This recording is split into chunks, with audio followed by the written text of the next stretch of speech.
செந்தில்குமார் தான் என் கையை உடைத்தார். இந்த கோவை சிறைதான் உனக்கு சமாதி என்று என்னை மிரட்டுகிறார். பெண் காவலர்கள் குறித்து அவதூறு கருத்து தெரிவித்ததாக அண்மையில் சவுக்கு சங்கர் கைது செய்யப்பட்டார். சவுக்கு சங்கரை 5 நாட்கள் காவலில் எடுத்து விசாரிக்க அனுமதி கோரி போலீசார் கோவை JM4 நீதிமன்றத்தில் மனு தாக்கல் செய்தனர். அந்த மனு மீதான விசாரணை நீதிபதி சரவணபாபு முன்னிலையில் இன்று காலை நடைபெற உள்ள நிலையில் சவுக்கு சங்கர் ஆஜர்படுத்தப்பட உள்ளார். முன்னதாக அவருக்கு கையில் எலும்பு முறிவு ஏற்பட்டுள்ள சூழலில் மாவு கட்டு போட சவுக்கு சங்கரை கோவை அரசு மருத்துவமனைக்கு போலீசாரால் அழைத்து வரப்பட்டுள்ளார்.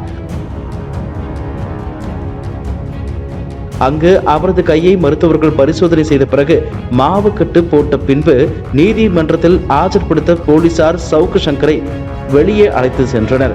அப்போது என் கையை உடைத்தது கோவை மாவட்ட சிறை கண்காணிப்பாளர் செந்தில்குமார் தான் எனவும் செந்தில்குமார் தான் என் கையை உடைத்தார். இந்த கோவை சிறைதான் உனக்கு சமாதி என்று என்னை மிரட்டுகிறார்.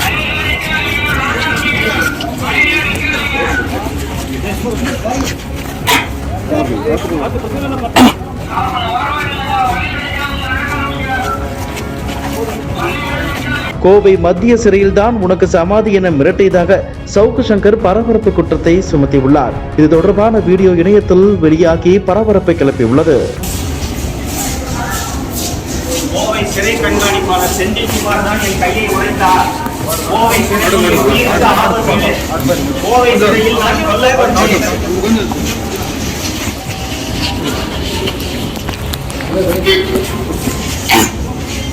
கோவை சிறையில் நான் கொல்லப்படுவேன்.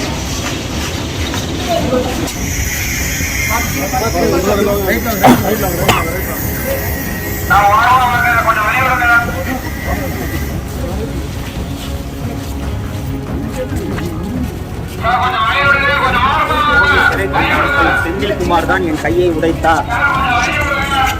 இந்த கோவை சிறைதான் உனக்கு சமாதி என்று என்னை மிரட்டுகிறார்.